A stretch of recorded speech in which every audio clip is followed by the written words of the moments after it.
Bom dia a todos. Estamos dando início à nossa 12ª sessão ordinária da primeira Câmara de Julgamentos. Presentes aqui na sala de sessão, eu, conselheira Josiane, na presidência, conselheiro Guilherme, também o nosso secretário, Márcio Pinheiro, por videoconferência, os conselheiros Nilson, conselheira Regina, conselheiro Aleixo e também a procuradora do Estado, doutora Bianca Ormandi. Nós vamos dar início na nossa pauta, em razão da presença de representantes das empresas, pelo item 2, que é o recurso voluntário 20.999, empresa Navegações Unidas, Tapajós, processo de minha relatoria. Eu vou fazer a leitura do relatório, registrando que neste processo participarão em julgamento, além de mim, o conselheiro Nilson, a conselheira Regina e o conselheiro Guilherme.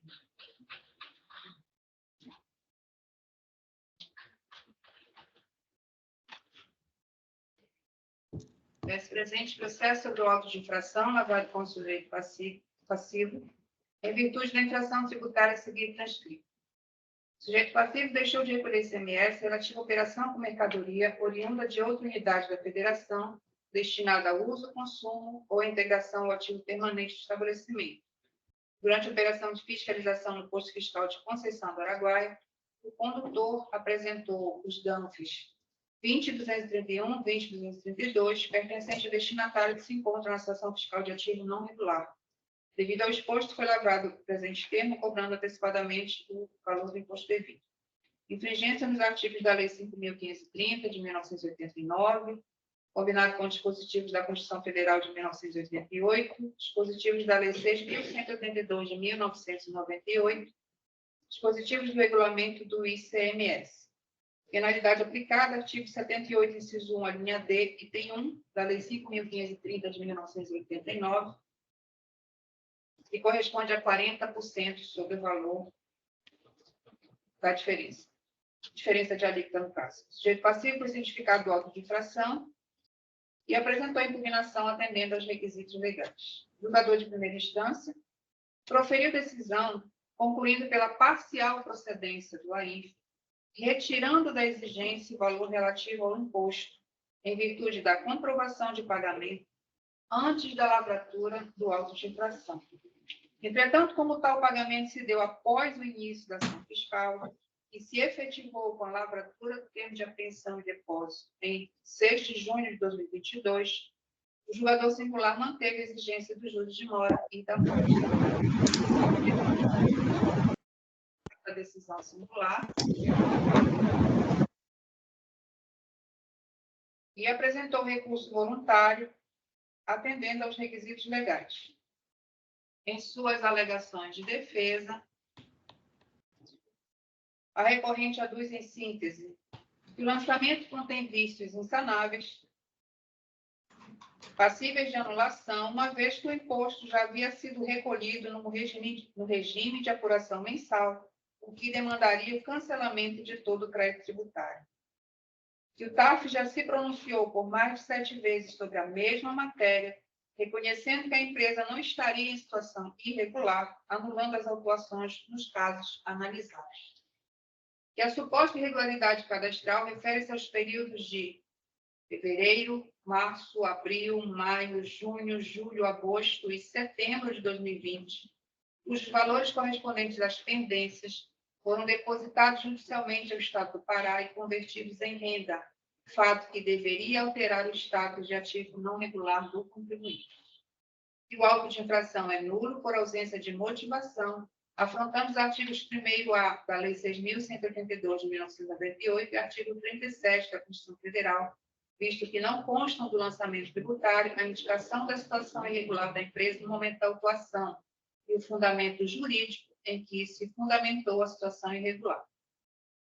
Aduz ainda que o pagamento do ICMS diferencial de alíquotas foi reconhecido na decisão administrativa, o que afasta a cobrança dos consectários legais, não restando dúvida de que o crédito tributário deve ser extinto, conforme o artigo 156, inciso 1 do CTN.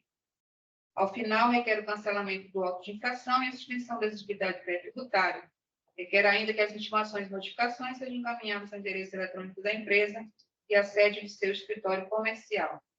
Na forma regimental, os autos foram distribuídos a esta conselheira relatora, sendo dispensado o parecer de procurador do Estado, nos termos previstos no artigo 16, parágrafo 4º do Regimento Interno do TAP, e ordem de serviço expedida pela Procuradoria-Geral do Estado. Este é o relatório. Como informei a dispensa de parecer do procurador, a doutora Bianca está presente à sessão, e se houver necessidade, a gente pode fazer eventualmente alguma consulta, ou se ela desejar se manifestar também, pode ficar à vontade. Pela presença do advogado da empresa, o senhor dispõe de 15 minutos para apresentar sua manifestação. Fique à vontade, por favor. Muito obrigado, relatora. Bom dia a todos, aos conselheiros, representante aí. Não vou tomar muito do tempo, porque a questão é uma questão rápida para ser resolvida. Antes até mesmo de entrar no mérito da questão e expor as razões para a reforma da decisão, é só indicar que no recurso a gente já trouxe, salvo engano, 7 outras questões idênticas a essa situação, aonde houve a procedência do recurso do contribuinte e as multas, os juros, os acréscimos aí decorrente de uma falta de pagamento de tributo que não ocorreu, aonde essas multas já foram canceladas. E como bem apresentado pela relatora, trata-se de uma situação onde foi lavrada a cobrança, como fato a situação do ativo não regular da empresa detectado na época. Só que esse ativo não regular, ele ocorreu de forma indevida, né? Havia uma situação onde havia-se uma discussão judicial com depósitos judiciais que já foram convertidos em renda a favor do Estado.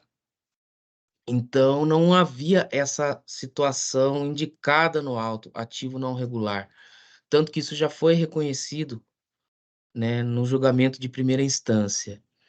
E aí permanece apenas a multa e os juros, de forma também ilegal, porque se o recolhimento do tributo já ocorreu de forma do regime de apuração normal, mensal, não há o que sustente a multa, não há o que sustente os juros cobrados, né? A multa, ela se refere à falta de recolhimento de imposto, e não houve falta de recolhimento de imposto. O imposto foi recolhido dentro da apuração normal, do regime de apuração normal.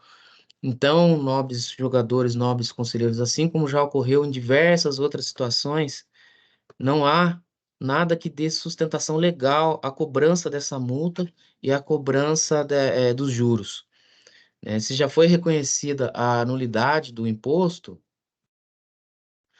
né, a multa também deve ser extinta, né? Acredito que aí o julgamento de primeira instância percorreu por um caminho, não sei se foi alguma falha na hora de proferir o julgamento, seja como for, o imposto não é devido, a multa também não é devida, é regra de direito tributário, né?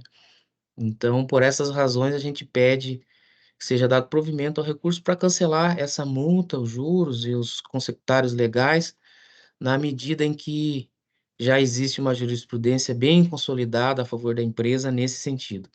Por essas razões, a gente pede o provimento do nosso recurso. Agradeço a atenção de todos.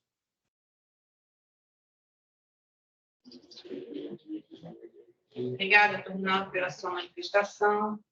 Em relação a esse processo, que foi trazido no relatório, trata-se de uma autuação de trânsito, em razão da situação de ativo não regular no cadastro da Secretaria da Fazenda, por ocasião do ingresso da mercadoria em território paraense, que ocorreu aqui no dia 6 de junho de 2022, então foi lavrado o termo de apreensão para a posterior formalização da exigência por um auto de infração. Esse auto de infração ele só foi lavrado no dia 18 de julho e cientificado o sujeito passivo. Deixa eu só confirmar aqui a data.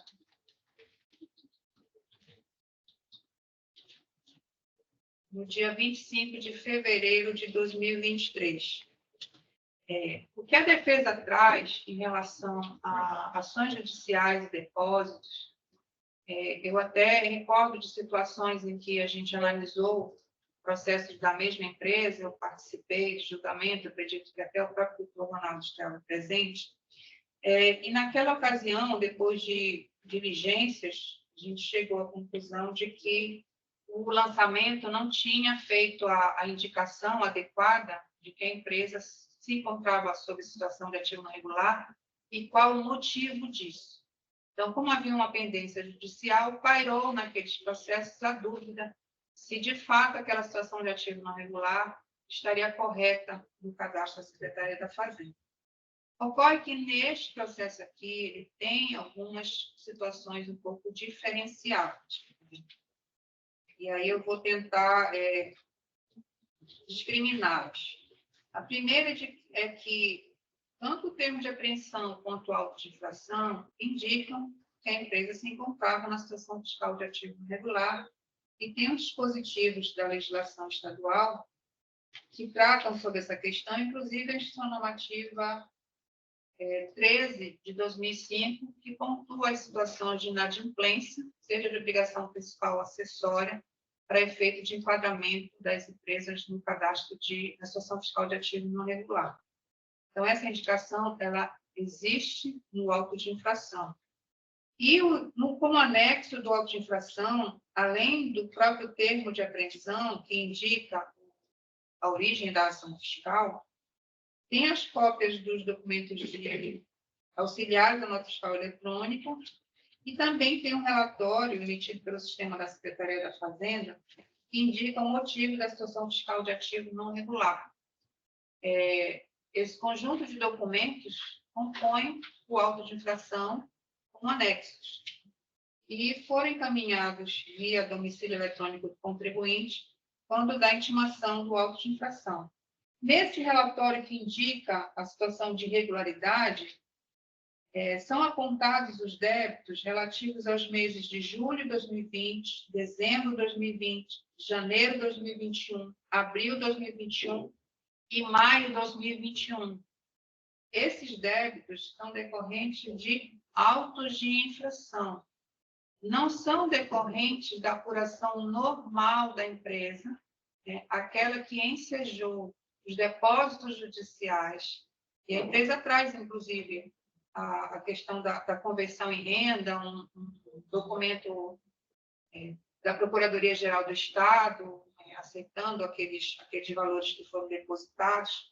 Entretanto, a origem da ação fiscal para este auto de infração não são aqueles débitos que a empresa efetuou o pagamento, em parte, diretamente no documento de arrecadação estadual, e em outra parte, mediante depósitos judiciais, em razão de uma demanda específica, que não interessa aqui ao caso essa questão judicial. Então, o que eu quero dizer é que este processo é diferente daqueles outros que foram analisados aqui no tribunal.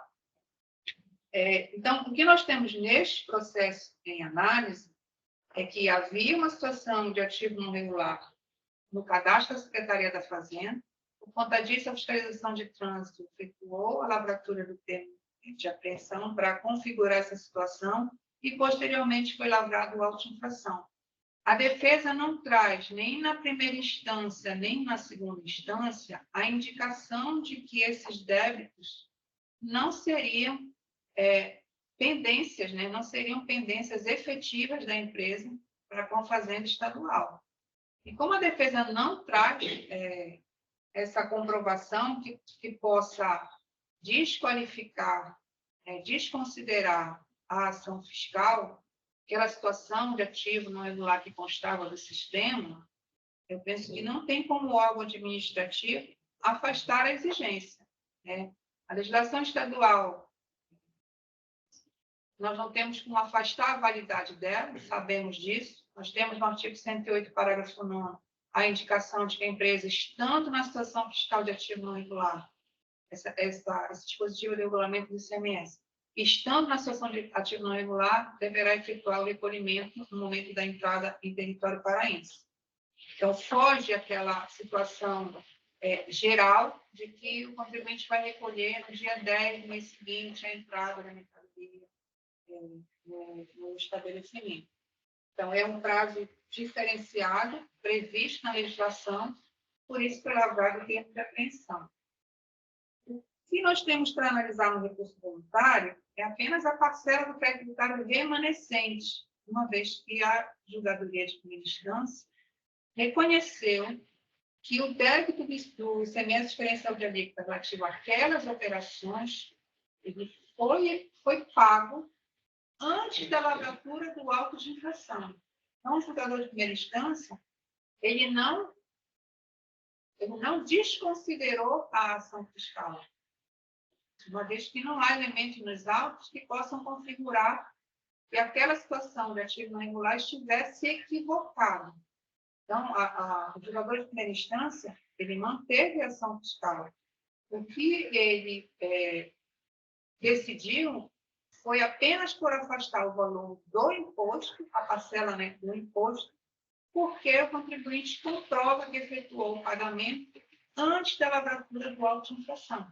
Então, não é que a julgadoria tenha reconhecido, como o tribunal também não vem reconhecendo, que a empresa, se efetua o recolhimento no dia 10 do mês seguinte à entrada, que esse pagamento estaria correto, né? Já o regulamento não reconhece dessa forma.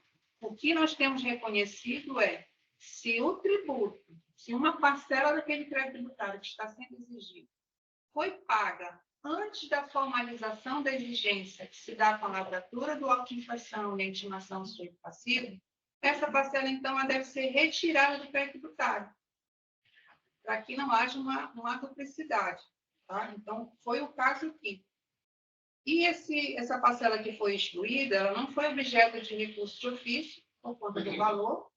Tá? Estou só explicando isso para esclarecer qual o fundamento da decisão de primeira instância. Então, não é que a decisão de primeira instância tenha declarado que o pagamento feito pela empresa foi o correto, de acordo com a legislação.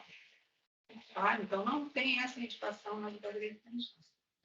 E, como eu disse, a defesa, nem na impugnação, nem no recurso, trouxe comprovação de que, para esses débitos registrados no sistema, no dia 6 de junho de 2022, não existissem, né? Essas pendências não existissem. A defesa não trouxe isso aos autos. Então, reiterando, os débitos não se referem aos períodos indicados pela defesa.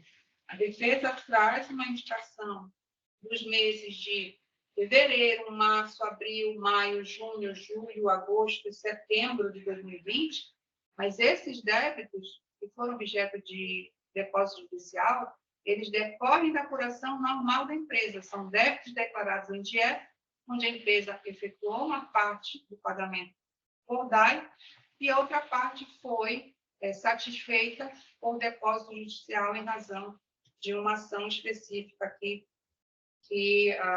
existe contra a Fazenda Estadual. E, na verdade, as pendências se referem a autos de infração dos períodos de julho de 2020, dezembro de 2020, janeiro de 2021, abril de 2021 e maio de 2021. E, para esses débitos, a defesa não tem prova que não houvesse essas pendências. Então, por essa questão, eu entendo que a decisão de primeira instância, na forma como foi deliberada, ela está adequada ao que se apresenta aos autos. Então, havia uma irregularidade que precisava haver a satisfação do imposto no momento da entrada. A ação fiscal do dia 6 de junho e o pagamento realizado pela empresa em relação ao tributo dessas operações, ele só foi feito no mês de julho. Então, meu entendimento é que houve um descumprimento à legislação tributária estadual e, por conta disso, entendo que os consectários que foram aplicados no auto de infração, eles devem ser mantidos. Então, esses eram os esclarecimentos que eu gostaria de trazer aos senhores. O doutor Manaldo pede a manifestação. Só um minutinho, doutor Manaldo, eu já vou lhe aplicar a palavra. Conselheiro Nilson, conselheira Regina, conselheiro Guilherme, tem alguma consideração nesse momento a trazer? Eu tenho, sim, presidente. Só um minuto. Conselheiro Nilson, por favor. Ele questiona aí de que foi colocado indevidamente no ativo não regular. Isso procede? Ela entende que não.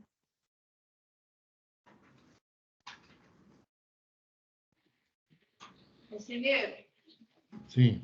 como eu disse, a indicação que há nos autos sobre o motivo da situação de ativo não regular são 5 autos de infração que se encontravam pendentes no dia 6 de junho de 2022, referente aos períodos de julho e dezembro de 2020, janeiro, abril e maio de 2021.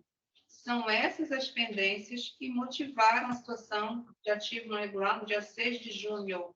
Por conta disso, foi lavrado o termo de apreensão. O que a defesa traz é que as pendências relativas a outros períodos, meses de 2020 apenas, essas pendências já haviam sido satisfeitas pelo depósito judicial. Então, a defesa traz um argumento que não é específico a essa motivação da ação fiscal. Tá? E essa questão dos depósitos judiciais, como eu disse, e até porque eu lembro de processos que a gente julgou aqui relativo a isso na primeira Câmara, essas diferenças que havia lá em 2020 decorriam de débitos declarados pela empresa em DIEF, cujo pagamento foi feito parcialmente por DAS, e a parcela remanescente foi inscrita em dívida ativa, e a empresa comprovou que aquela parcela remanescente, na verdade, foi objeto de depósito judicial. Então, havia essa questão em que a empresa demonstrava que a totalidade do imposto havia sido paga, né? Parte por DAI, parte por depósito judicial. Ocorre que esse argumento de defesa não se aplica ao caso em análise, porque os débitos que motivaram a situação de dívida são outros.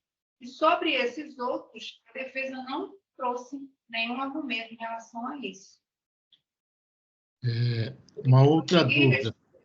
Seu questionamento, conselheiro? É outro questionamento. Ele recolheu esse tributo após a data da apreensão?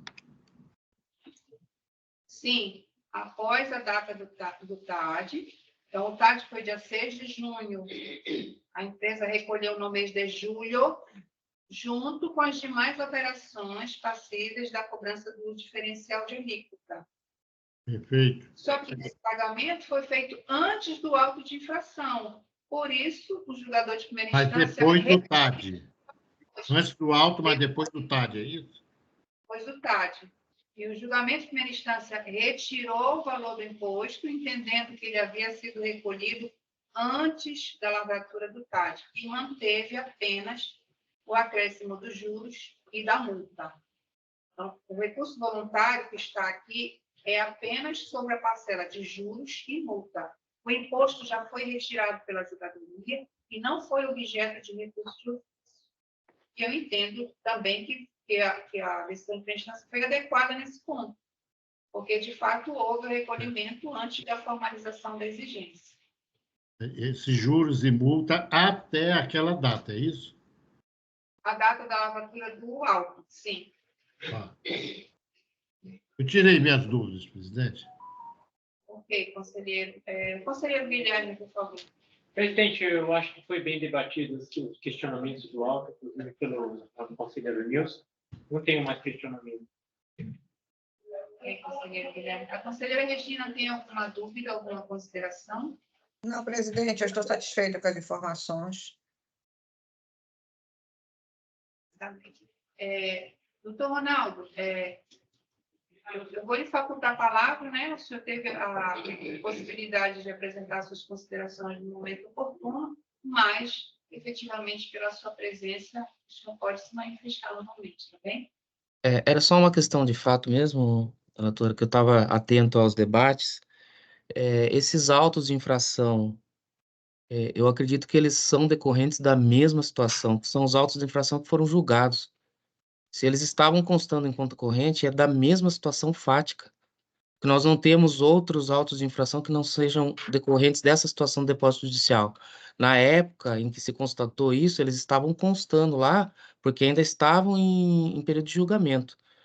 Então, ainda que não seja débitos decorrentes do depósito judicial, eram autos de infração que eram decorrentes do depósito judicial.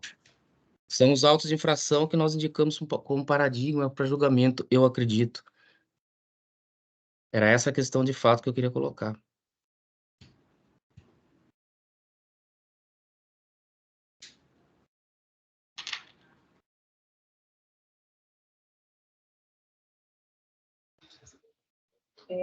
Ronaldo, esse argumento não foi trazido na defesa, tá? Nem na primeira instância, nem agora.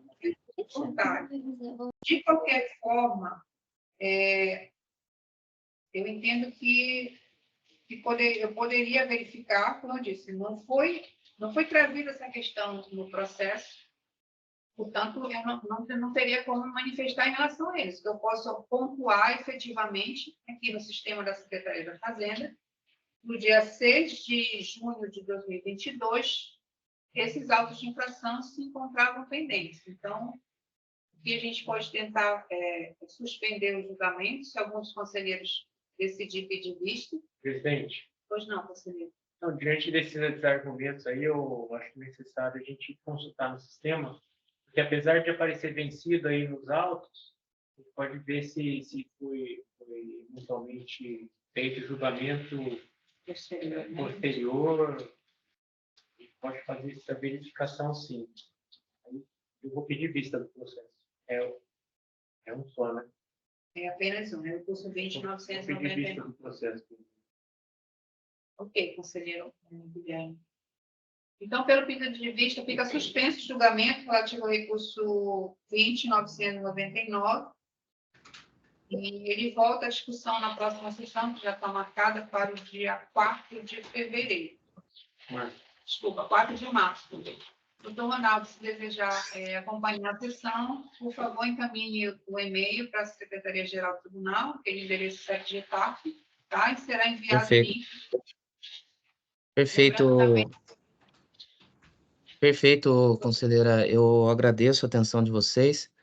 E de fato, a gente também vai, já que o nobre jogador aí pediu vista, a gente também vai fazer essa verificação, porque ao que consta nos documentos que nós recebemos, não apareciam esses autos de infração como causa, que estaria dando causa ao ativo não regular para nós, tanto no auto quanto no TAD, eu estou verificando aqui, mas como Vossa Senhoria disse no começo, aí, na abertura do julgamento, que para vocês constam esses autos de infração, a gente ficou também com essa divergência.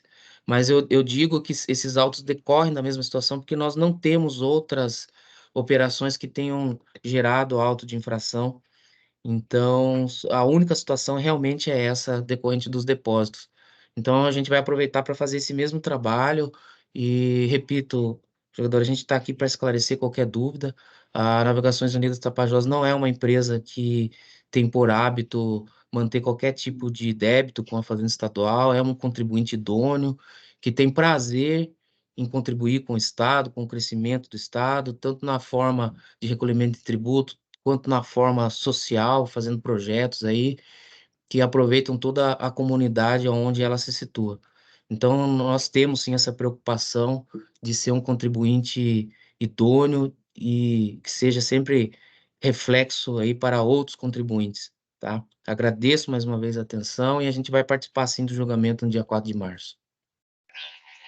Ok, obrigada pela sua presença, doutor Ronaldo. Vamos dar continuidade à nossa sessão. Como fizemos inversão de pauta, nós vamos ao item 3, que é o recurso de ofício 20.983, empresa GR Serviço de Alimentação, processo de relatoria do conselheiro Nilson.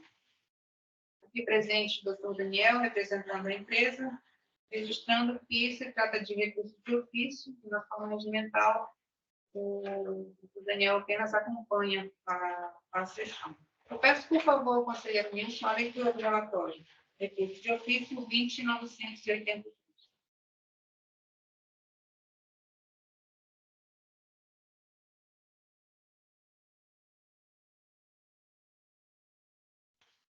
Seu microfone, por favor, conselheiro Nilson. Mais uma vez, só lembrando, né, que a gente deve manter o microfone desligado quando não estiver falando, também para não dar interferência. Por favor, conselheiro. Versa o presente processo sobre o auto de infração e notificação fiscal lavrado contra o contribuinte acima identificado em 13/12/21, no valor de R$ 43.333,94, por ter supostamente infringido a legislação tributária do Estado do Pará, conforme descrição a seguir. O contribuinte deixou de recolher antecipação especial de ICMS relativa à operação interestadual de mercadoria para fins de comercialização, no ato da entrada em território paraense, na situação de ativo não regular, conforme definição na legislação tributária estadual. Durante a operação fiscal de trânsito, o condutor do veículo apresentou DANF abaixo relacionado a destinatário que se encontra em situação de ativo não regular, conforme determina a legislação estadual em vigor, e foi lavrado este presente termo de antecipando o valor do imposto devido e documentos em anexo. Infringência do artigo 2º, parágrafo 3º e 62 da Lei 5.530/89, combinado com o RICMA, artigo 108, inciso 14, a linha A e artigo 114 e 114F, do anexo 1 do mesmo regulamento. Penalidade aplicada do artigo 78, inciso 1, a linha L, da Lei 5.530/89, com redação dada pela Lei 6.335/2000 e multa de 40% sobre o imposto. Inconformado, o contribuinte apresentou suas razões de defesa, impugnando a INFE de forma tempestiva, onde expôs as suas alegações. A julgadoria de primeira instância, após análise dos autos e legislação pertinente, julgou improcedente o AINFE, bem como o crédito tributário dele decorrente. Recorreu de ofício ao TAF da parte contrária à Fazenda Pública Estadual nos seguintes termos: de que, dentre as alegações da impugnante, a mais relevante, a de que as mercadorias constantes das notas fiscais não são para revenda, porque a autuada fornece alimento preparado para empresas. Considerando de que a atividade econômica do sujeito passivo, conforme consta na folha 01 dos autos, é fornecimento de alimentos preparados e preponderantemente para a empresa. Conclui-se que a mercadoria constante dos danos, objeto da autuação, não são destinadas à comercialização, uma vez que se trata de materiais de uso e consumo e materiais de limpeza diversos.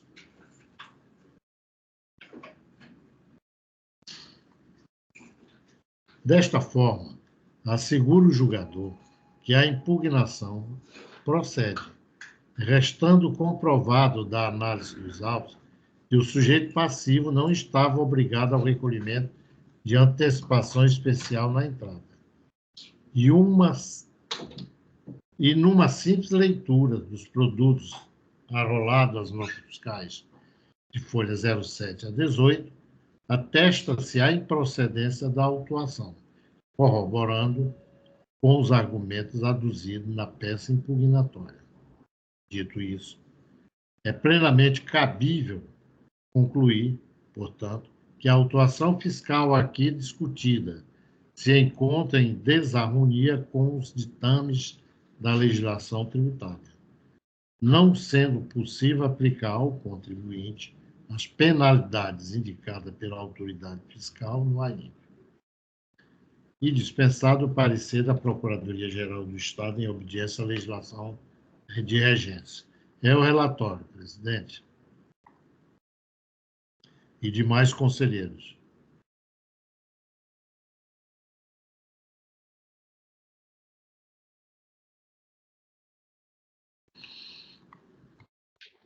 Obrigada, conselheiro Nilson. Nesse processo, por se tratar de situação de ativo não regular, da mesma forma como o anterior, não há parecer nos autos do procurador do Estado. Pretendo estar aqui à disposição se precisarmos de alguma orientação. E já registraram também que a empresa mandou memoriais que foram distribuídos, foram encaminhados via e-mail para os conselheiros. O relatório também já tinha sido disponibilizado a todos os conselheiros. E é uma atuação também que, sobre um processo que, uma causa, uma questão que já foi analisada no âmbito desta Câmara, aqui na primeira Câmara, aqui no Tribunal, em relação ao processo dessa mesma natureza da empresa. O conselheiro Nilson tem alguma consideração adicional, além do que foi trazido no relatório? Não, presidente, não tem outras situações, a não ser essa que foi relatada realmente, né? E não tenho mais nada a acrescentar ou retirar disso aí. Deixar registrado também, né, como eu disse, nós já analisamos a matéria semelhante em processo, inclusive, da mesma empresa, inclusive processo de relatoria da conselheira Regina, presente, né? E nós temos uma situação específica da empresa que, em que pese ela esteja, por ocasião da ação fiscal, na situação de ativo não regular, isso não é discutido no processo, né, o motivo da situação de ativo não regular. O que é discutido é se aquelas operações são passíveis da exigência, né, que consta do lançamento tributário. Nesse caso aqui, nitidamente se verifica que, pela natureza, né, das atividades da empresa, são itens para consumo ou ativo mobilizado da empresa, passíveis da cobrança do diferencial de alíquota, inclusive de forma antecipada, em razão da empresa se encontrar efetivamente na situação de ativo irregular. Entretanto, o lançamento foi feito para cobrança de antecipação especial, que é o Código de Receita 173, como se tais itens se destinassem à comercialização. Então, já temos entendimento em relação à natureza da empresa, né? Não há comprovação de que esses itens efetivamente se destinem à comercialização, e, por isso, entendeu o julgador singular, e também temos entendido da mesma forma, que não cabe a exigência na forma como foi trazida no auto de infração, especificamente para essas operações e para a empresa que tem como atividade econômica o preparo de refeições. Basicamente, é isso. Então, eu também entendo pela adequação da decisão de primeira instância. O conselheiro Guilherme tem alguma dúvida, alguma consideração? Nenhuma, presidente. Analisei aqui a questão de primeira instância e concordo com isso. Conselheira Regina, obrigada. Conselheira Regina, alguma consideração? Não, presidente. Inclusive, realmente já relatei um auto semelhante da mesma empresa. Tratava-se de produtos destinados ao consumo, e pelo que foi dito nesses autos também, e que a ocorrência, então, de antecipação especial é inadequada. Acredito que seja o mesmo contexto do processo. Ok, obrigada, conselheira Regina. Não havendo dúvidas mais em relação ao processo, eu peço, por favor, conselheiro Nilson, o seu voto. Pois não, presidente. Da análise dos autos, esse conselheiro entende de que a decisão de primeira instância não merece reparo. Portanto, o meu voto é pelo conhecimento e improvimento do recurso de ofício para que seja mantida a decisão de primeira instância. É o voto, presidente. Obrigada, conselheiro Nilson. Como vota a conselheira Regina? Acompanho o voto do conselheiro relator, presidente. Obrigada. Como voto, conselheiro Presidente, Guilherme? eu também vou acompanhando. Obrigada, conselheiro. Também acompanho o voto do conselheiro relator. Temos, então, a decisão à unanimidade pelo conhecimento e improvimento do recurso de ofício 20.983. Eu vou pedir ao conselheiro Nilson que deixe a emenda apenas para o final da sessão, tá bem? A gente teve um problema no início da sessão, um problema de atraso, e a gente vai fazer a leitura ao final da nossa pauta. Então, esclarecendo ao doutor Daniel, que concluímos o julgamento relativo ao recurso de ofício 20.983, posteriormente vão ser adotados procedimentos até que a empresa seja intimada dessa decisão. Bem? Agradeço a sua presença, doutor Daniel. Eu agradeço, senhora conselheira presidente, demais conselheiros, senhora representante do Estado. Obrigado a todos e bom dia. Bom dia. Dando prosseguimento à nossa pauta, vamos à análise do item 4, que é o recurso de ofício 20.597, Indústria e Comércio de Conservas Maiauatá, processo de relatoria do conselheiro Nilson, este comparecer nos autos da doutora Bianca. Peço, por favor, conselheiro Nilson, a leitura do relatório. Relatório. Verso o presente processo sobre o auto de infração e notificação fiscal, folha 1, lavrado em 22 de 2008, contra o sujeito passivo acima qualificado, no valor de R$ 1.498.442,83, em virtude da infração tributária seguida escrita.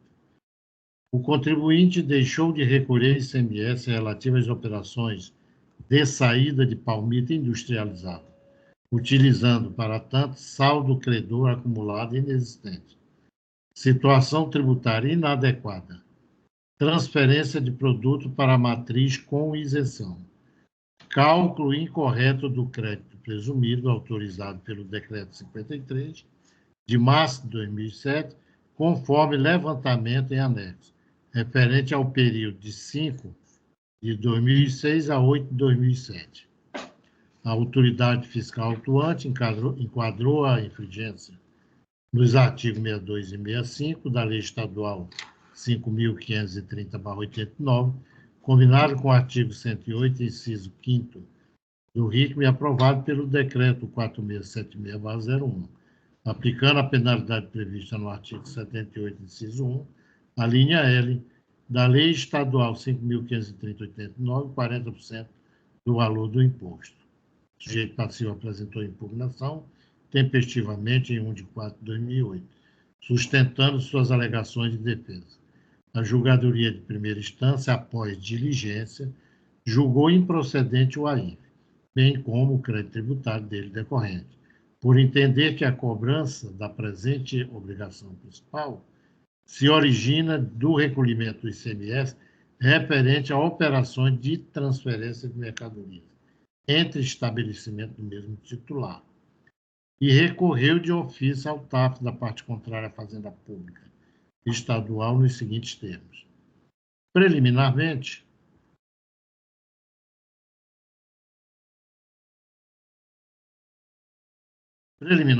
o sujeito passivo assevera falhas na menção dos dispositivos infringidos, uma vez que fazem referência à obrigação acessória e ao prazo de pagamento.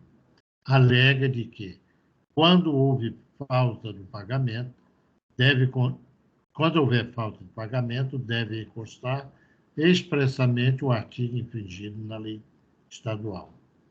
Sobre o acima alegado, assevera a julgadoria de que, sem razão, é impugnante, vez que o AINF versa sobre a ausência de recolhimento do ICMS, ou seja, a obrigação principal, relativa às operações com palmito industrializado, vez que utilizou saldo credor inexistente e aplicou de forma incorreta.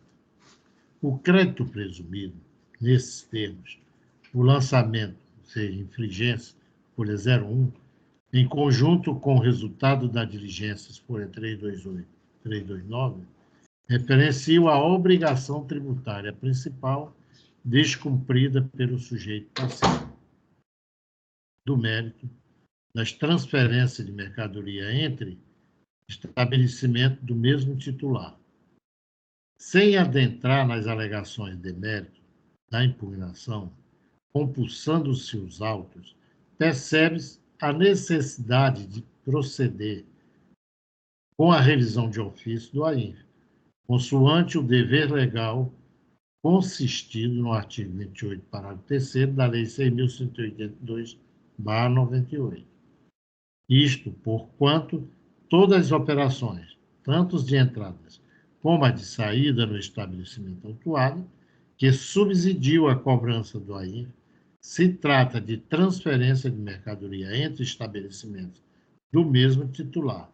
Vide comentário ao final das planilhas, nas folhas 4 e 5, levantamento de entradas e saídas, 2006, e folha 5.1 a 5.3, levantamento, entradas e saídas de 2007, bem como as notas fiscais de entrada e saída, que as acompanham, as folhas 06 a 49 e folhas 54 a 92. Assim sendo, por se tratar de transferência, a recente decisão do Supremo Tribunal Federal, STF, em controle abstrato da constitucionalidade, mediante ADC número 49, entendeu ser incompatível com a Constituição Federal de 88 a incidência de ICMS nestas operações. Nessa esteira, a tese jurídica é reforçada pelo ARE, número 1.255885-MF, dando em sede de repercussão geral pelo Pleno do STF, o qual, em verme, não incide ICMS no deslocamento de bens de um estabelecimento para outro do mesmo contribuinte, localizado em estados distintos, visto não haver transferência de titularidade ou realização de ato de mercancia. Como, em consequência, por ser de obediência a este órgão administrativo, a decisão da Corte Constitucional em controle abstrato, com força vinculante e eficácia erga omnes, bem como a decisão dada pelo plenário do STF, na forma de procedente vinculante previsto no artigo 26, inciso 3º, a linha B, da Lei Estadual 6.182, de 98. Não há que se falar nessa possibilidade de cobrança do ICMS nas transferências de mercadorias entre estabelecimentos do mesmo titular. Aliás, o próprio TAF Pará, nas decisões consistentes nos acordos 8243 da primeira CPJ, 7859 da primeira CPJ e 767 do Pleno, adotou o entendimento acima exposto. Em conclusão, não há que se falar em descumprimento de recolhimento do ICMS, quando inexiste obrigação tributária do sujeito passivo, vez que o STF decidiu pela supressão da incidência do imposto na transferência de mercadoria entre estabelecimentos do mesmo titular, bem como o entendimento do TAP no mesmo sentido. Procuradoria-Geral do Estado, representada pela ilustre procuradora doutora Bianca Ormani, apresenta parecer opinando pelo conhecimento e improvimento do recurso de ofício para manter a decisão recorrida em todos os seus termos. É o relatório, presidente, e demais conselheiros. Obrigada, conselheiro Nilson. Peço, por favor, a manifestação da doutora Bianca. Presidente, é uma questão bastante simples e nós já tratamos disso outras tantas vezes, né? É inconstitucional a cobrança de ICMS sobre transferência de mercadorias em estabelecimentos do mesmo titular.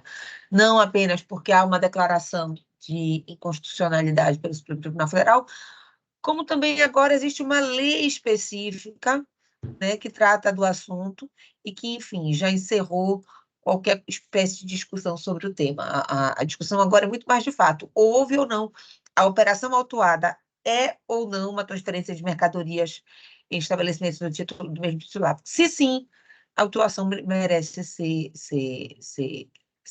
desconsiderada. É o que eu tenho a manifestar nesse momento. Obrigada, doutora Bianca. Só fazer um registro que, em relação a este julgamento, participam o conselheiro Nilson, a conselheira Regina, eu e o conselheiro Aleixo. uma vez que há impedimento do conselheiro Guilherme em participar desse julgamento, por conta disso, ele está fazendo uma sessão.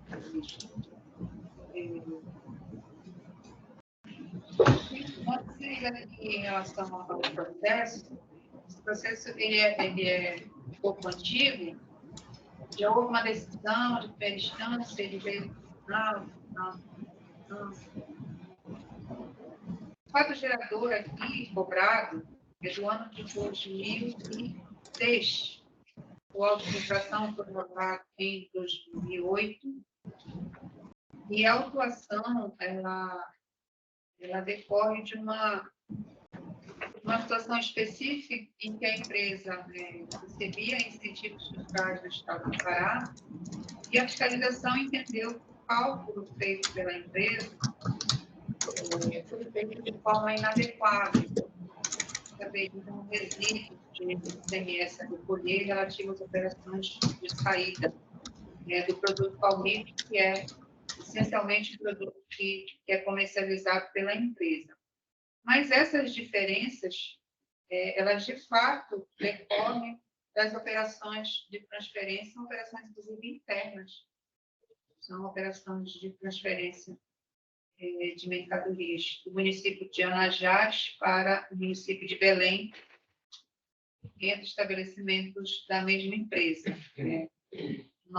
A doutora Bianca pontuou a questão da não incidência do ICMS nessas operações, é uma discussão que a gente travou bastante aqui no tribunal, no sentido de não admitir a súmula 66, toda a discussão que existia, que não é nova, né? Há muito tempo já se debatia isso, mas, por fim, a DC 49, a decisão do STF, que veio definitivamente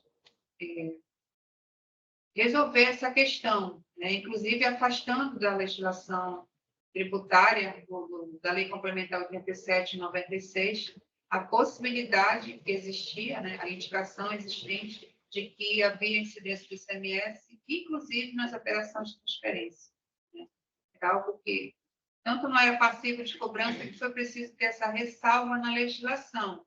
Entretanto, os órgãos administrativos, eles não têm como conferir, né, não têm como definir sobre inconstitucionalidade ou ausência de validade da legislação. Então, por conta disso, os órgãos administrativos realmente, de julgamento, não aceitavam essa tese de não incidência do ICMS. Mas eu penso que agora está aclarada essa situação. O conselheiro Nilson, pela sua análise, o senhor tem alguma consideração adicional, além do que foi trazido no relatório?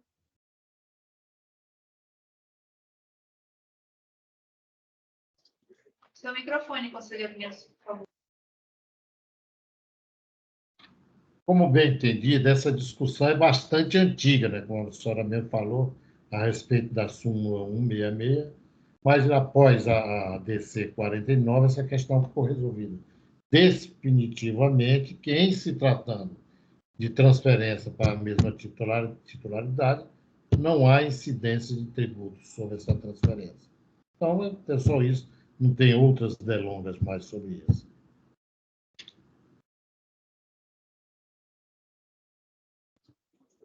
Obrigada, conselheiro Nilson. Conselheiro Aleixo, tem alguma dúvida, alguma consideração? Presidente, agora que eu consegui ativar a câmera, não, nenhuma dúvida, presidente. Conselheira Regina, alguma consideração, alguma dúvida? Não, presidente, estou satisfeita com as informações e apta para o voto.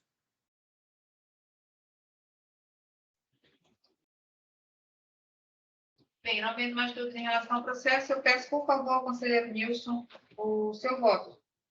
Pois não, presidente. Da análise dos autos, esse conselheiro entende de que a decisão de primeira instância não merece reparo. Portanto, diante do acima exposto e tudo mais que dos autos constam e devidamente fundamentado, esse conselheiro vota pelo conhecimento e improvimento do presente recurso de ofício, para que seja mantida a decisão singular em todos os seus termos. É o voto, presidente, e demais conselheiros. Obrigada, conselheiro Nilson. Como vota a conselheira Regina? Acompanho o voto do conselheiro relator, presidente. Conhecimento e provimento do recurso de ofício. Regina, como vota o conselheiro Aleixo? Presidente, acompanho o voto do relator pelo conhecimento e improvimento do recurso de ofício. Obrigada, conselheiro Aleixo. Eu também acompanho o voto do conselheiro relator. Temos, então, a decisão à unanimidade pelo conhecimento e improvimento do recurso de ofício 20. A minha me mandou de 97. Estava aqui no meu também. Ah, já salvou no site. Ah, foi. Mas ela me mandou.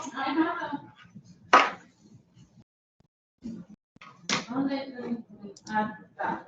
E, conselheiro Nilson, vamos deixar a emenda para o final da sessão, tá? Sim, senhora. Registrando. Só peço, por favor, conselheiro Nilson, que desligue o microfone, conselheiro Aleixo também, tá? Para não dar interferência. Nós fizemos um ajuste na nossa pauta em razão da presença de advogados. Então, analisamos o item 2, o item 3, agora o item 4. Aí nós temos uma continuação e nós temos mais 2 recursos de ofício. Nesses processos não há parecer do procurador do Estado, então já registrando isso, porque a doutora Bianca está presente desde o início da sessão, mas se tiver algum compromisso na procuradoria, doutora Bianca, a senhora fica à vontade, tá bem? Isto posto, eu agradeço, então, a gentileza da presidente. Desejo a todos um excelente trabalho. Um bom dia a todos. Bom dia. Até mais. Registrando que eu estarei, ainda que a serviço da Procuradoria, eu estarei por aqui. Então, se alguém precisar, pode mandar uma mensagem e eu retorno à sessão. Tá bem. Obrigada, doutora Bianca. Vamos, então, à análise do recurso de ofício 20.157, comercial Vigilenda Limitada, processo de minha relatoria. Iniciamos a discussão na última sessão, do dia 26 de fevereiro, segunda-feira agora, o pedido de vista do conselheiro Aleixo. Eu peço, por favor, manifestação do conselheiro Aleixo. Presidente, nesse processo aqui, o contribuinte deixou de recolher ICMS em razão de omissão de saídas, né? Contudo, tem algumas operações tributadas e também não tributadas, tá, em relação a essa omissão, e eu fiquei, na verdade, pedi vista, e já estou inteirado aqui de todo o processo, e eu vou deixar agora para me manifestar, tá, posteriormente.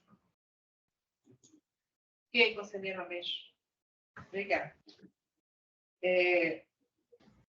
Houve um ponto de dúvida, inclusive, na sessão passada, porque o contribuinte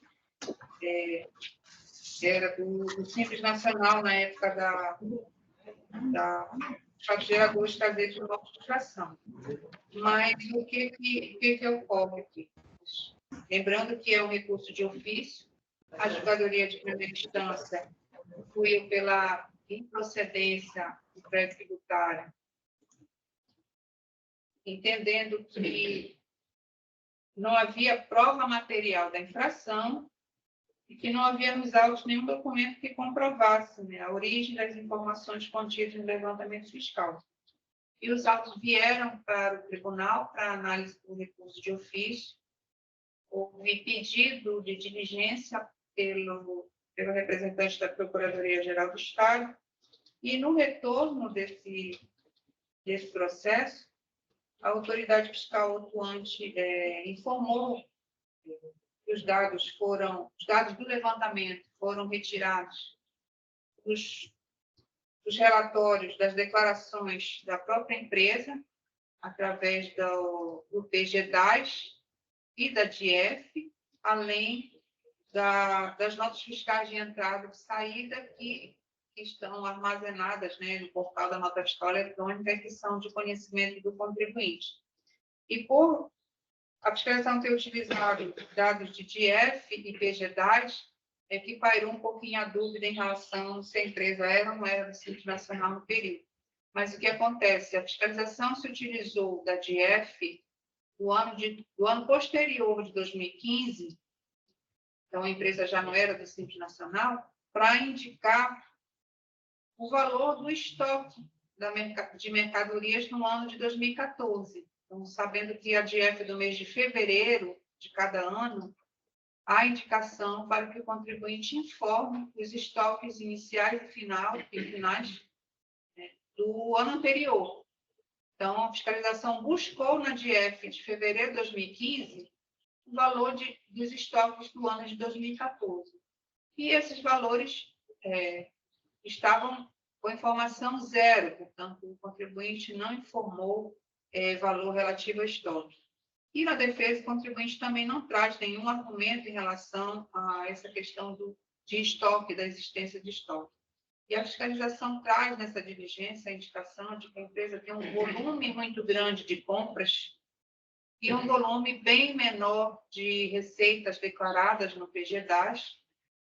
Isso em confronto também com a emissão das notas fiscais de saída, se verifica que há um excedente muito grande em relação a essas compras e que ou estariam no inventário da empresa, no estoque da empresa, ou de fato configuraram comissão de saída de mercadoria. Como a empresa não trouxe indicação da existência de estoque, então a fiscalização atribuiu a ocorrência de omissão de saída de mercadoria. Então, a fiscalização trouxe essa explicação da origem dos dados, mas o levantamento fiscal que indicou a ocorrência da omissão de saída já estava nos autos desde a formalização da exigência.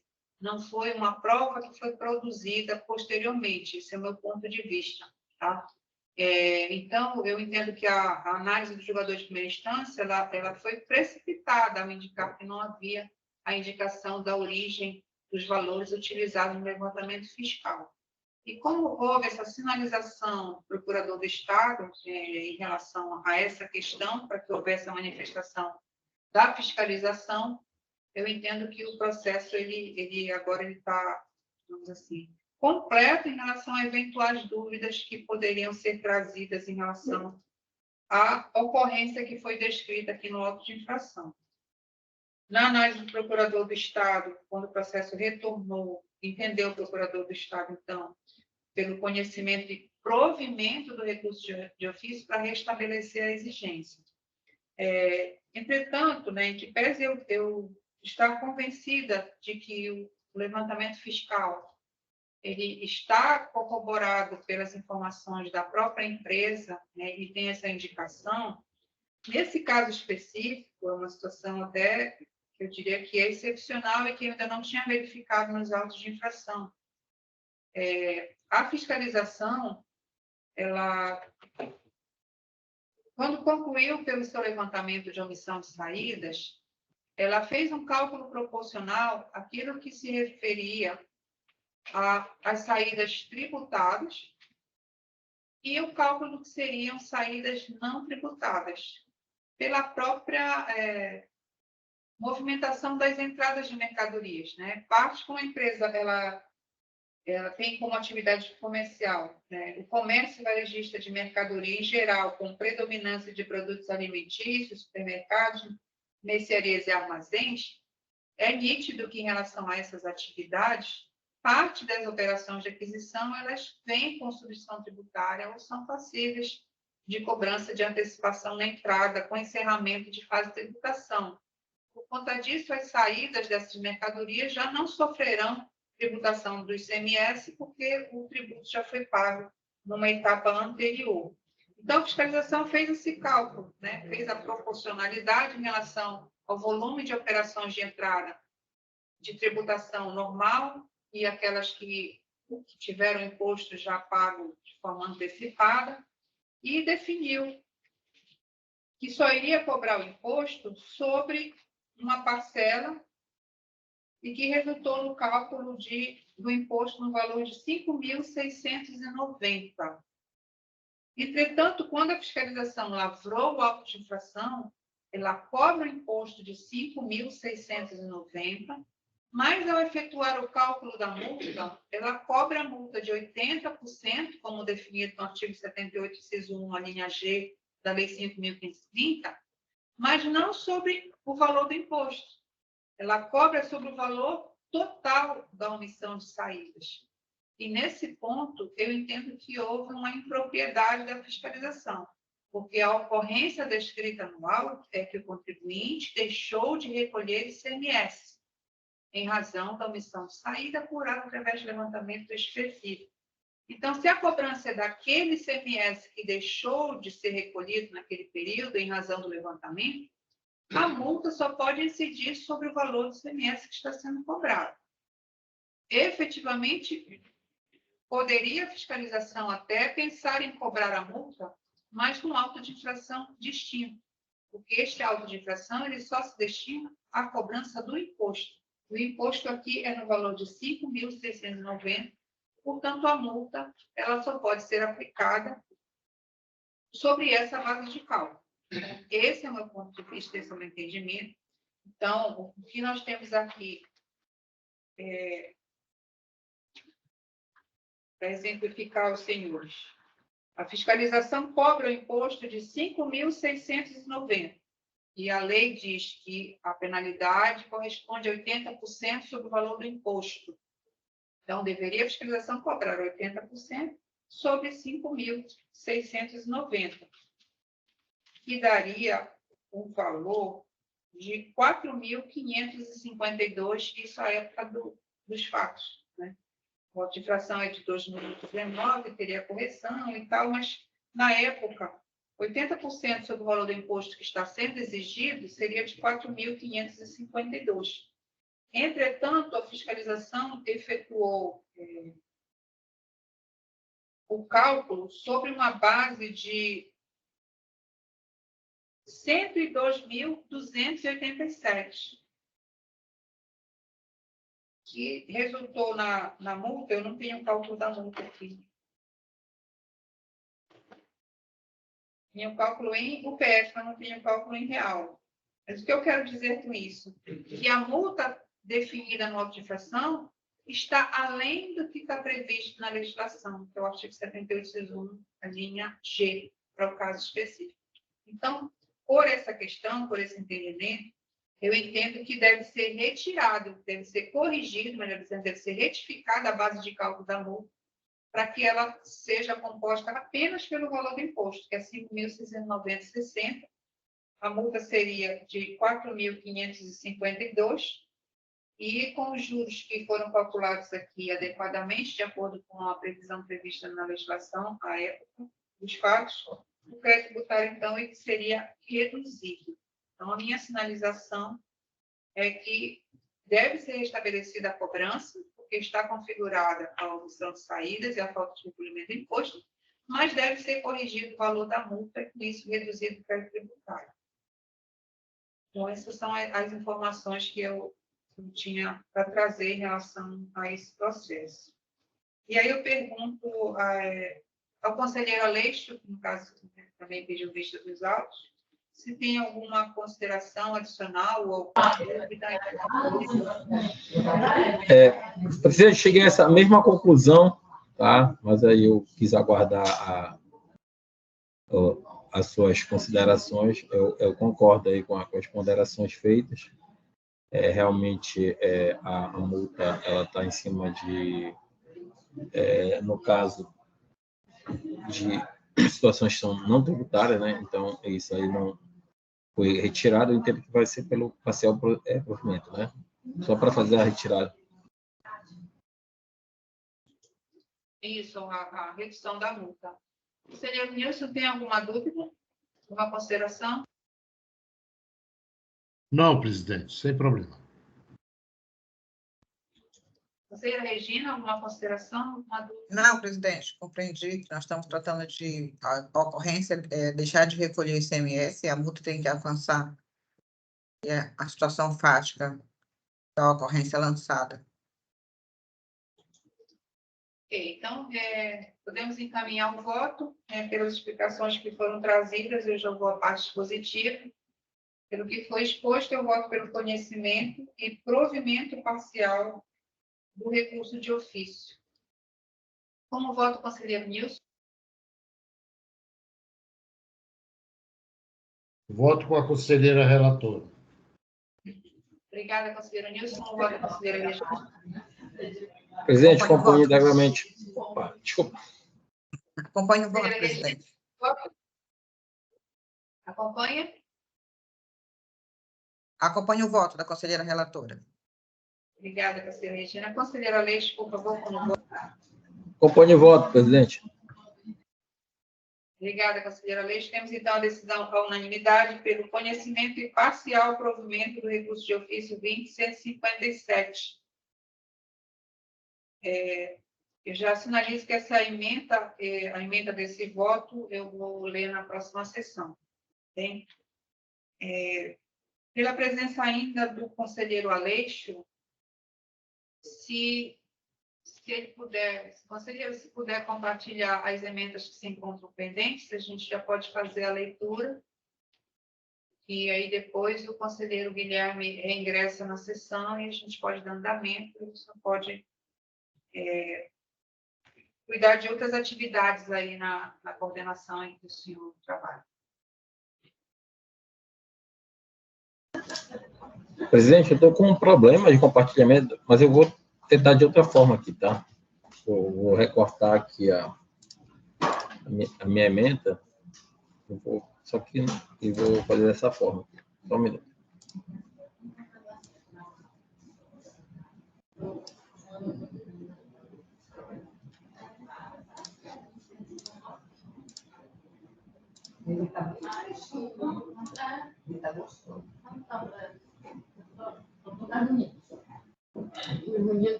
Vocês conseguem ver?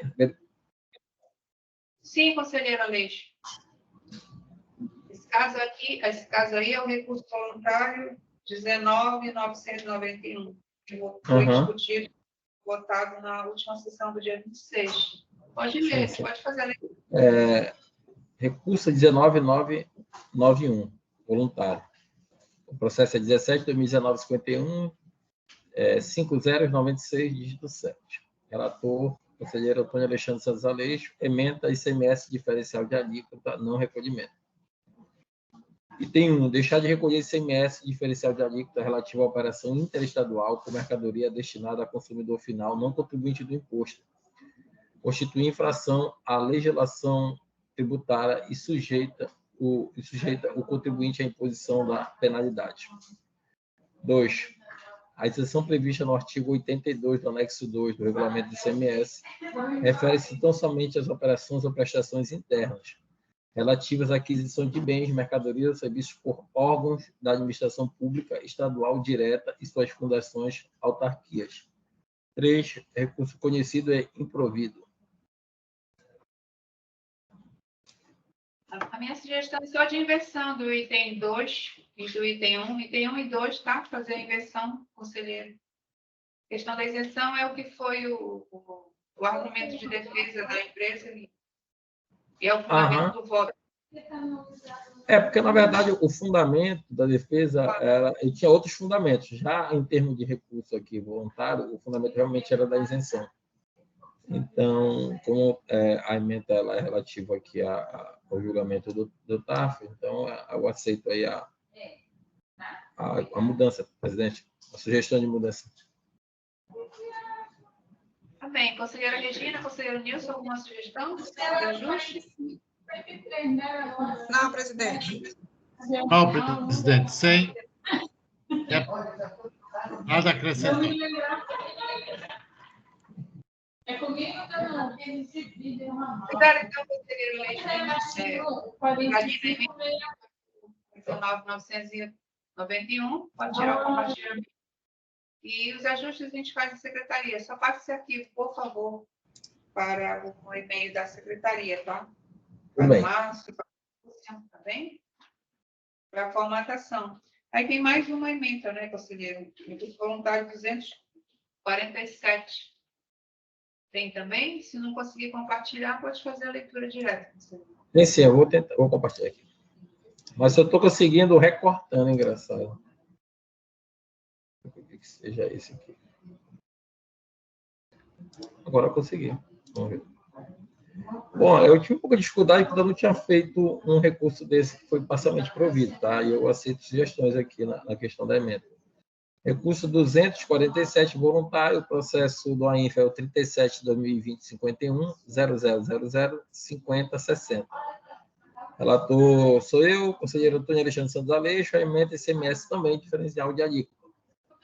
E tem deixar de recolher ICMS diferencial de alíquota relativo à operação interestadual com mercadoria destinada ao consumidor final, não contribuinte do imposto, constitui infração e sujeita à penalidade prevista na legislação tributária.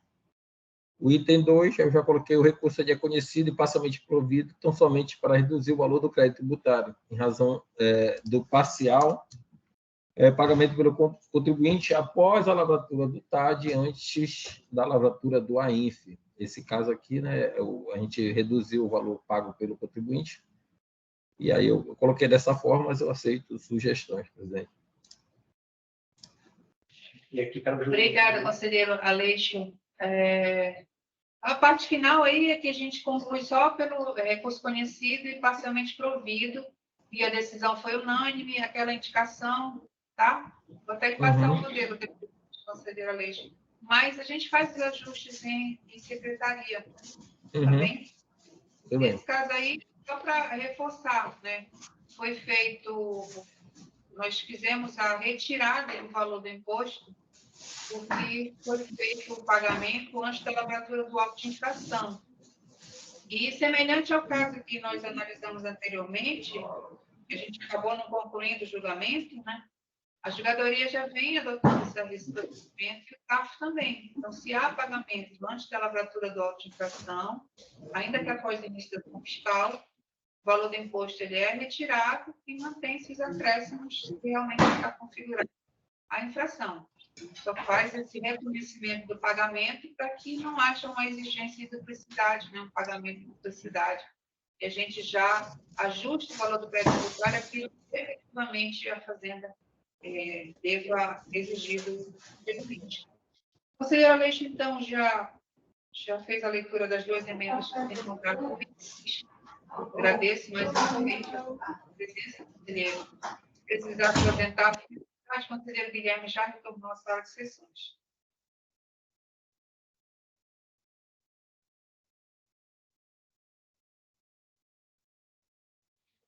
Vamos dar prosseguimento, então, à nossa pauta da sessão de hoje. O último item são dois recursos de ofício, de numeração 20.838 e 20.840, ambos da empresa Madem S.A., Indústria e Comércio de Madeiras e Embalagens, processo de minha relatoria, com dispensa de parecer do procurador do Estado, por se tratar de situação de ativo não regular. Então, há dispensa desse parecer. Eu vou fazer a leitura do recurso 20.838, registrando que eles são semelhantes quanto à matéria, quanto aos fundamentos de defesa, quanto às razões da decisão de primeira instância. Então, eles podem ser analisados em conjunto. Eu vou fazer a leitura do relator, registrando que neste julgamento participam os conselheiros Nilson, conselheira Regina e conselheiro Guilherme, que já retornou. Vou fazer a leitura do relator. É presente processo sobre o auto de infração lavrado contra o sujeito passivo, em virtude da infração tributária a seguir transcrita.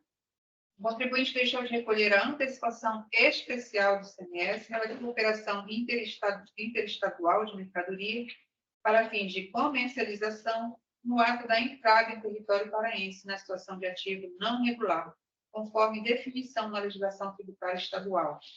Vigência dos artigos da Lei 5.530 de 1989, combinado com o dispositivo do regulamento do ICMS. Penalidade no artigo 78, inciso 1, a linha L, da Lei 5.530 de 1989, que corresponde a 40% do valor do imposto.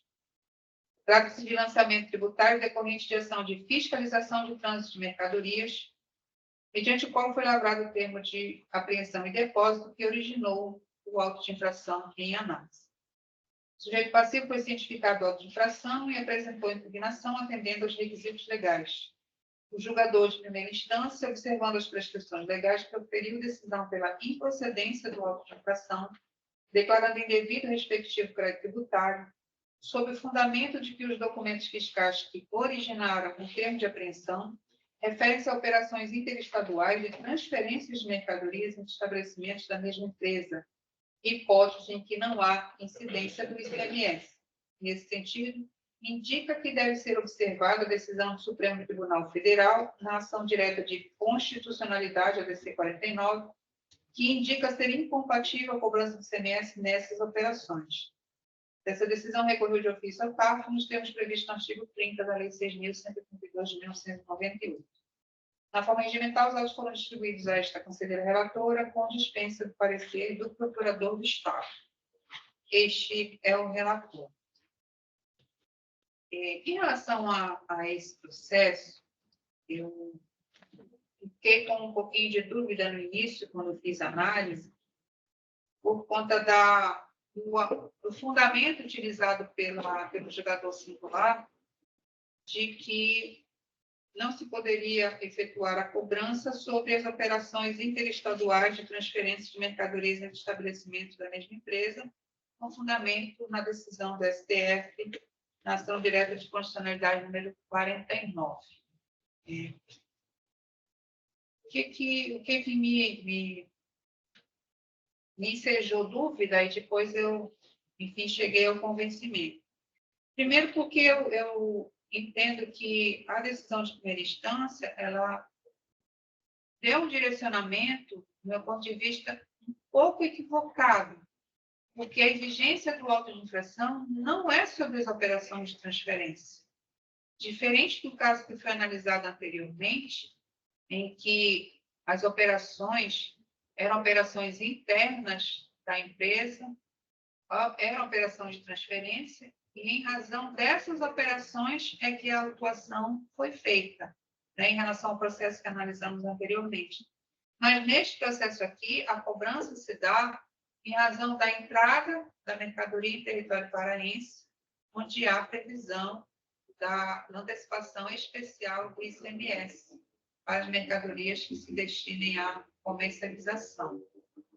Mas, pela análise que eu fiz, posteriormente, reanalisando os autos e a legislação, notadamente o artigo 114-E do anexo 1 do regulamento do ICMS, onde ele prevê a cobrança da antecipação especial do ICMS nas aquisições de mercadorias com destino à comercialização, com fins de comercialização, algo assim a redação.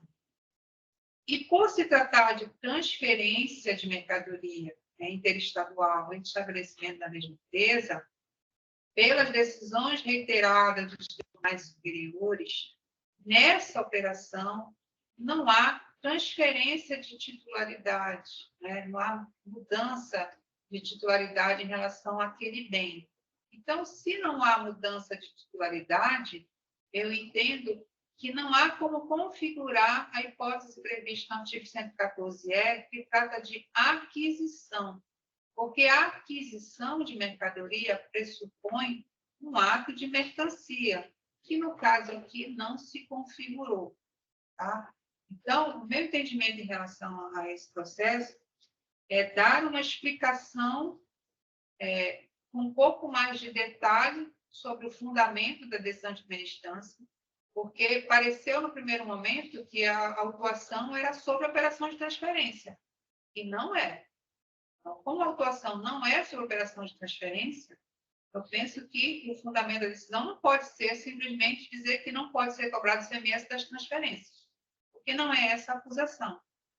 Mas, entendendo que a hipótese prevista na legislação com cobrança da antecipação especial se refere às aquisições de mercadorias, e no caso concreto não tivemos aquisições, então eu penso que, de fato, a autuação não se sustenta. Tá? Então, dando esse esclarecimento, né, que é um recurso de ofício, em que houve esse fundamento da decisão de primeira instância, e eu trago um esclarecimento adicional em relação a isso, para poder, efetivamente, motivar a improcedência do lançamento que nós temos aqui. Né? São essas as questões que eu tinha para trazer sobre esse processo. Conselheiro Nilson, tem alguma dúvida, alguma consideração? Seu microfone. Sem consideração. Ok. Conselheira Regina, alguma consideração? Alguma dúvida? Não, presidente.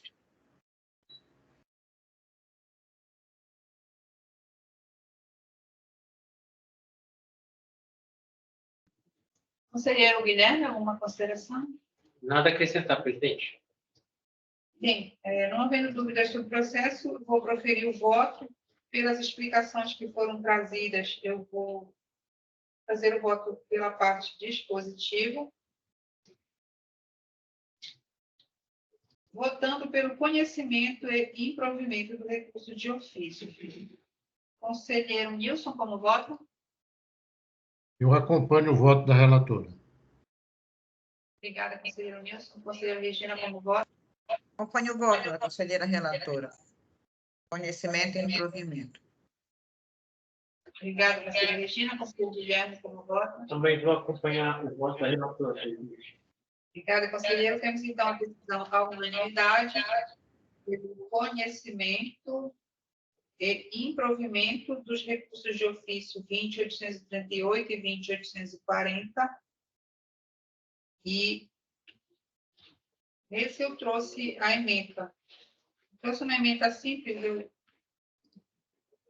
não sei se a gente consegue compartilhar. Estou trazendo aqui, mas ela é curta, eu vou ler para os senhores aqui, tá? Emenda ICMS, antecipação especial, inocorrência de operações interestaduais de aquisição de mercadorias para fins de comercialização. Tem um.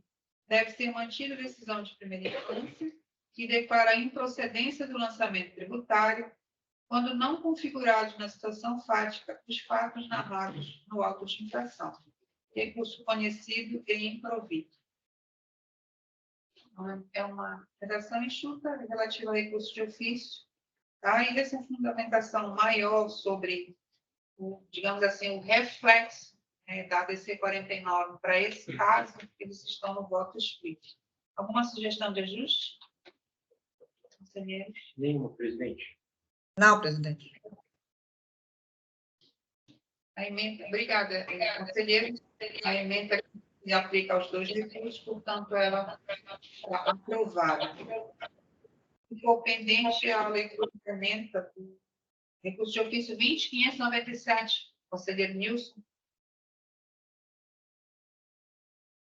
Tem aí para compartilhar?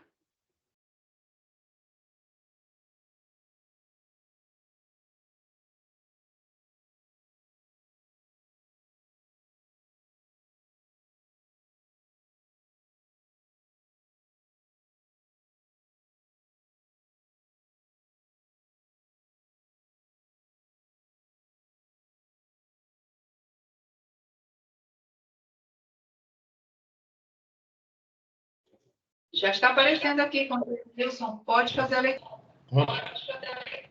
20.597. Ementa, ICMS, ponto. Crédito inexistente, ponto. Transferência de mercadorias entre estabelecimento do mesmo contribuinte, ponto. Improcedência do auto. 1. Improcede a autuação relativa à transferência de mercadoria entre estabelecimento do mesmo titular, conforme decisão definida no mérito proferido pelo Pleno do Supremo Tribunal Federal em julgamento de recurso extraordinário, com repercussão geral reconhecida. 2. Não incide ICMS no deslocamento de bens de um mesmo estabelecimento para outro do mesmo contribuinte, visto não haver transferência de titularidade ou realização de ato de mercancia. Recurso conhecido e improvido. Decisão unânime, data de hoje. É a emenda, presidente e demais conselheiros. Obrigada, conselheiro Nilson.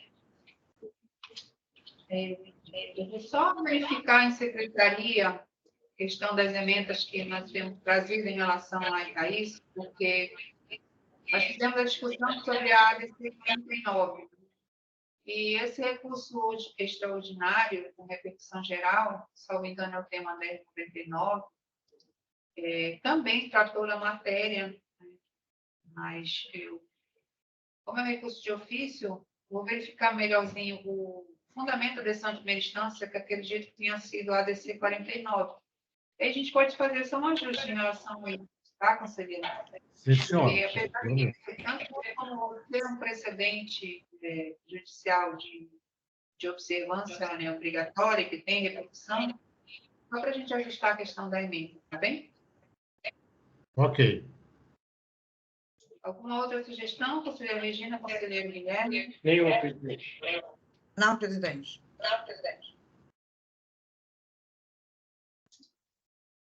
Ok, senhores. Concluímos, então, a pauta.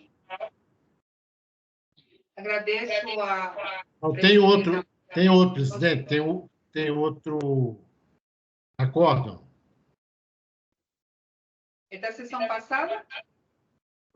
Não, foram 2 julgamentos meus hoje. Não, conselheiro. É o recurso 1983. Pronto, Exato. pode fazer a leitura. Então, vamos lá. Ementa ICMS, ponto, antecipação especial, ponto, ativo não regular, ponto, improcedência do AINF. 1. Escorrer a decisão de primeira instância que declara a improcedência do auto, quando restar comprovado o não cometimento da infração imputada. Recurso conhecido e improvido. Decisão unânime na data de hoje.